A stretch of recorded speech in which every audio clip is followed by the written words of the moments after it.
150 days na. 150 o 160 days na. February din. Opo, paninahin kayo ang pulong mo. Okay sa'yo. Hindi. Oh, it's beautiful after here. Pero kaya niya pa po Manila lang bukan ko.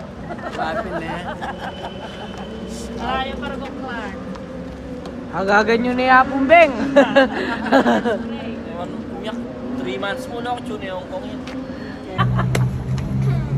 See you in 3 months. See you in 3 months, mother. In July. Ah, It's okay, you just change Okay. You just change. Bukas na lang. Tinapon mo dun sa ano? Sa recycle? Tinapon mo. huh? You miss them already? It's okay. We can always come back after 6 months.